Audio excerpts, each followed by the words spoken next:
दोस्तों, एक नौजवान महिला टीचर अपने घर का सारा काम निपटाकर 9 बजे स्कूल पहुंच जाती हैं। जब वो स्कूल में पहुंचती हैं तो इंग्लिश का घंटा ले रही थी। तभी उन्हें याद आता है कि शायद वो अपने घर में गैस चूल्हा जो होता है जलता हुआ छोड़ आई है, जिसमें दूध उबल रहा था। तभी दोस्तों वो इंग्लिश का घंटा ले रही थी, तुरंत वो घर तो नहीं जा सकती थी। इसी की मदद के लिए वो स्कूल के चपरासी को अपने पास बुलाती हैं और उनसे कहने लगती हैं कि शायद मैं अपने घर का गैस जो चूल्हा है वो जलता हुआ छोड़ आई हूँ, क्या तुम कृपया वहाँ पर जाके देख सकते हो? अब दोस्तों चपरासी जो होता है फ़ौरन उनके घर की चाबियाँ लेता है और उनके घर पहुँच जाता है। अब जब वो महिला टीचर के घर पहुँचता है तो वास्तव में वो गैस जो होती है जल रही थी। गैस जो होता है उसके बाद वो देखता है दूध जो होता है 1 से डेढ़ लीटर दूध होता है। दूध जो होता है बुरी तरह से जल चुका था और स्मेल आ रही थी और धुआँ जो होता है पूरे कमरे में धुआँ भर जाता है। उसके बाद वो खिड़की खोल देता है, धुआँ बाहर से निकल जाता है। उसके बाद वो चपरासी जो होता है इधर-उधर नज़र दौड़ाने लगता है। नज़र दौड़ाते-दौड़ाते उसे वहाँ पर एक ऐसी राज की पता चलती है जो उसे हैरान कर देती है। दोस्तों बहुत ही इंटरेस्टिंग कहानी है, बहुत ही अच्छी कहानी है। कहानी की पूरी सच्चाई जानने के लिए वीडियो के अंत तक बने रहें। वीडियो स्टार्ट करने से पहले एक रिक्वेस्ट, अभी तक हमारे चैनल को सब्सक्राइब नहीं किया है तो चैनल को सब्सक्राइब कर लें, वीडियो को लाइक कर लें और अपने दोस्तों को शेयर कर लें। तो दोस्तों चलते हैं कहानी की तरफ। दोस्तों ये कहानी है उत्तर प्रदेश के एक श्रावस्ती जिले की। एक लड़की जिसका नाम गीता होता है, जिसकी उम्र करीबन 32 साल होती है। दोस्तों वो एक सरकारी टीचर होती है, इंटर कॉलेज में पढ़ाती है। उसकी पोस्टिंग जो होती है गोरखपुर जिले में होती है। उसकी जहाँ पर पोस्टिंग होती है वो वहाँ पर जाती है। जिस स्कूल में उसकी पोस्टिंग होती है उस स्कूल से करीबन 2 से 3 किलोमीटर एक किराए पर घर लेती है और वहाँ पर रहने लगती है और वहीं से अपना ड्यूटी जो होती है करने लगती है। दोस्तों एक दिन क्या होती है, वो अपने घर का सारा काम निपटाती है और सुबह-सुबह स्कूल जाती है। जब वो स्कूल में पहुँचती है, क्लास लेने लगती है, तभी उसे याद आता है कि वो अपने घर का शायद गैस जो होता है जलता हुआ छोड़ आती है। लेकिन वो क्लास ले रही थी, वो घर तो नहीं जा सकती थी। इसी की मदद के लिए वो स्कूल के चपरासी को अपने पास बुलाती है।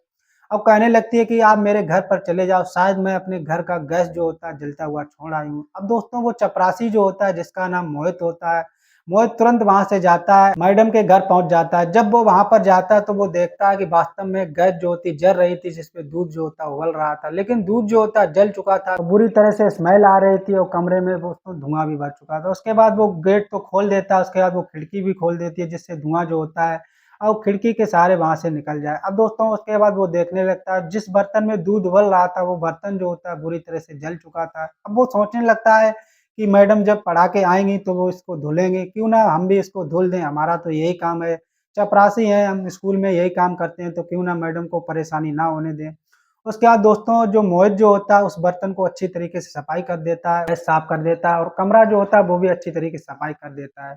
अब दोस्तों वो इधर-उधर नज़र दौड़ाता है, तभी वो सोचने लगता है कि मैडम जो होती है, उनको करीबन 70 से 80 हज़ार रुपए महीने में मिलता है, लेकिन फिर भी वो एक साधारण ज़िंदगी जीती हैं। वो देखता है एक सिंगल सा बेड पड़ा होता है उस कमरे में, उस बेड पे एक करीबन पतला-सा बिस्तर लगा होता है, एक वहाँ पर टेबल रखी होती है, इसमें करीबन इंग्लिश की किताबें रखी होती हैं। दोस्तों यही सब सोचने के बाद दोस्तों वो बेड पे बैठ जाता है, तभी दोस्तों उसकी नज़र जो होती है बेड पर एक एल्बम रखी थी, एल्बम पर जाती है। जब वो एल्बम पर देखता है तो दोस्तों उसमें एल्बम पे गीता मैडम की फ़ोटो होती है। गीता मैडम की उम्र करीबन उसमें 25 साल होती है। उसमें बहुत ही ज़्यादा वो खुश नज़र आती हैं, बहुत ही ज़्यादा अच्छी लगती हैं। उनके साथ एक कोई लड़का भी होता है, जो भी उसको बहुत खुश लगता है। ऐसा लग रहा था कि गीता मैडम वो लड़का जो होता है गर्लफ्रेंड, बॉयफ्रेंड हो। लेकिन दोस्तों असल ज़िंदगी में आज देखा जाए तो मैडम जो होती है बहुत ही उदास रहती हैं, अपने स्टाफ में ज़्यादा बात भी नहीं करती हैं, किसी से ज़्यादा मतलब भी नहीं रखती, बिल्कुल उदास सी रहती है। यही सब सोचने के बाद दोस्तों उसके बाद वो सोचने लगता है कुछ तो बात है। अब दोस्तों मोहित जो होता है उस एल्बम को वहीं पर रख देता है और ताला लगा देता है। अब वापस स्कूल में आ जाता है। स्कूल आने के बाद गीता मैडम के पास जाता है और गीता मैडम को चाबी दे देता है। और गीता मैडम उससे कहने लगती मोहित वहाँ पर गए थे, बताओ क्या हुआ था? तो मोहित जो होता है कहने लगता है मैडम होना क्या है, दूध जो होता है बहुत ही तरह से जल चुका था और बर्तन भी जल चुका था। अब दोस्तों उसके बाद छुट्टी हो जाती है। छुट्टी होने के बाद गीता जो होती हैं अपने घर जाती हैं। जब वो वहाँ पर जाती हैं तो उनके दिमाग में यही बात चल रही थी कि उन्हें घर जाना है, सफाई करनी है, बर्तन पता नहीं जल चुका है, कितना जला है, तो उसे भी साफ करना है। जब वो अंदर जाती हैं तो दोस्तों साफ-सफाई देखती हैं, बर्तन भी धुला रखा था। तो दोस्तों वो सोचने लगती हैं लगता है मोहित यहाँ पर आया था तो उसी ने यही साफ-सफाई करके छोड़ी है। अब दोस्तों अगला दिन आ जाता है। गीता जो होती हैं दोबारा पढ़ाने के लिए जाती हैं। जब वो स्कूल में जाती हैं तो मोहित से मिलती हैं। अब मोहित से कहने लगती हैं कि मोहित तो जब तुम कल वहाँ पर गए थे, इतना कष्ट करने की क्या ज़रूरत थी? तुमने मेरे रूम की सफाई की और तुमने वहाँ पर बर्तन जो होता है वो भी साफ-सफाई करके रख दिया। तो दोस्तों मोहित जो होता है उससे कहने लगता है, नहीं मैडम ऐसी कोई बात नहीं, हमारा तो यही काम है। उसके बाद वो कहता है, मैं ये सोच रहा था कि आप पढ़ाकर जाओगे, थक जाओगे, कहाँ ये बर्तन वगैरह धोगे, तो मैंने धो दिया, ऐसी कोई बात नहीं है। तो दोस्तों उसके बाद मोहित जो होता है मुझसे मैडम से कहने लगता है कि मैडम आप गैस नहीं छोड़ के आई हैं जलता हुआ। तो दोस्तों गीता जो होती है हँसने लगती है, कहती है, नहीं मोहित, मैं इतनी भुलक्कड़ भी नहीं हूँ, कल तो मैं किसी के ख़्यालों में खोई थी, इसीलिए मैं गैस छोड़कर चली आई। अब दोस्तों मोहित जब इस बात को सुनता है तो उसे मौका मिल जाता है पूछने का, क्योंकि उनकी ज़िंदगी में असल में चल क्या रहा है और वो कैसे ज़िंदगी बिता रही हैं। तो वो कहने लगता है कि मैडम इतना भी किसी के ख़्यालों में नहीं खोना चाहिए कि अपना नुकसान कर लो।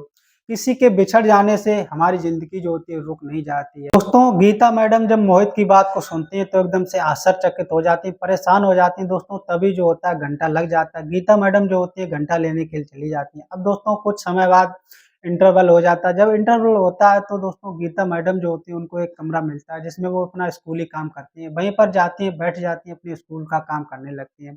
तभी मोहित जो होता है मैडम के लिए चाय-नाश्ता लेकर वहाँ पर जाता है और चाय-नाश्ता दे देता है, वहाँ से आने लगता है। तभी दोस्तों गीता जो होती है मोहित को रोकती है, कहती है, मोहित रुको। उसके बाद वो रुक जाता है, उसे वहाँ पर बैठाती है और कहने लगती है कि मोहित तुम सुबह क्या कह रहे थे? कुछ कह रहे थे? तो दोस्तों मोहित जो होता है कहने लगता है, मैडम जी मैं कुछ नहीं कह रहा था। उसके बाद मोहित जो होता है वो कहने लगता है, कहता है, मैडम मैं कुछ नहीं कह रहा था, बस मैं तो यूँ ही पूछ रहा था। लेकिन दोस्तों गीता जो होती है वो कहने लगती है, नहीं तुम कुछ तो कह रहे थे। उसके बाद वो कहता है, हाँ मैडम, मैं इसलिए कह रहा था। वो कहने लगता है कि कल जब आपने अपने मुझे घर भेजा, तो मैं आपके जब घर गया तो मैंने आपकी एक फ़ोटो देखी एल्बम में। आपके साथ कोई लड़का होता है, आप उसमें बहुत ही ज़्यादा खुश नज़र आते हो।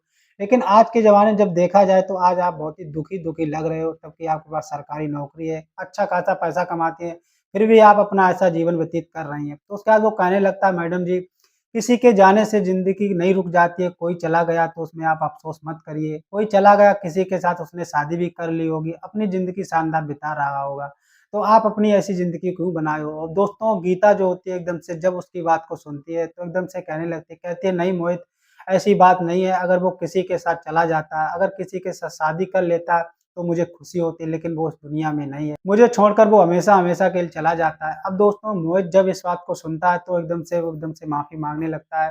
कहने लगता है, मैडम जी मुझे माफ़ कर दो, मुझसे बहुत बड़ी गलती है। उसके बाद वो कहने लगता है, मुझे कुछ जानकारी नहीं थी तभी मैंने ऐसे कह दिया। अब दोस्तों वो फिर भी कहने लगता है, मैडम जी ऐसी कोई बात नहीं है, इस दुनिया में आप ही ऐसी नहीं हो, आपसे बड़े-बड़े भी लोग हैं जिनके पास बहुत ही ज़्यादा दुःख है, लेकिन फिर भी वो अपनी हँसी-खुशी से ज़िंदगी बिता रहे हैं, तो आप ऐसे मत रहिए। अब दोस्तों उसके बाद वो कहने लगता है, आप मुझे भी ले लीजिए।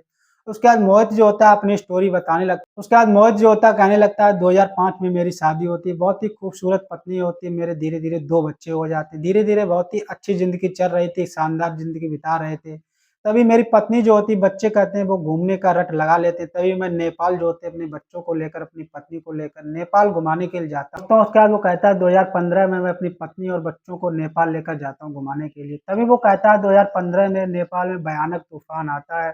तूफ़ान की वजह से मेरी पत्नी जो होती है, मेरे बच्चे जो होते हैं वहाँ पर ख़त्म हो जाते हैं। उसके बाद वो कहने लगता है, मैं भगवान से यही प्रार्थना करता हूँ, हे भगवान तुमने मुझे क्यों छोड़ा है? मुझे भी अपने पास बुला लेते, अब मेरे पास रह ही क्या गया? उसके बाद मोहित जो होता है वो कहता है, मैं अपनी फैमिली के साथ धीरे-धीरे रहने लगता हूँ। अब मैं अपनी फैमिली के साथ रह रहा हूँ। दोस्तों उसके बाद गीता जो होती है वो भी कहती है कि जिस एल्बम की तुम बात कर रहे हो, वो लड़का जो होता है उसका नाम सागर होता है। सागर के साथ मेरी शादी होने वाली थी, तभी दोस्तों वो कहती है कि मेरी नौकरी लगी थी नई-नई, मुझे ट्रेनिंग पे जाना था। ट्रेनिंग के जाने से पहले हम लोग कहीं घूमना चाहते थे, हमने अपने घर वालों से परमिशन ली घूमने के लिए। मेरे घर वालों ने परमिशन दे दी, इसीलिए मैं सागर के साथ मैं भी नेपाल में घूमने गई थी। 2015 की बात वो भी बता रही थी। वो कह रही थी कि जिस तूफ़ान की आप बात कर रहे हो, उसी तूफ़ान में सागर भी खत्म हो गया और मैं बच गई। अब मैं सागर को भुला नहीं पा रही हूँ, इसीलिए मेरी ऐसी हालत हो गई। अब दोस्तों दोनों अपना-अपना दुःख बताते हैं, दोनों की स्टोरी एक होती है। दोनों अपना-अपना दुःख बताते हैं, दोनों एक-दूसरे का दुःख समझते हैं। अब दोस्तों दोनों धीरे-धीरे एक-दूसरे का दुःख बाँटने लगते हैं, दोनों एक-दूसरे से प्रेम करने लगते हैं, धीरे-धीरे समय बीतने लगता है।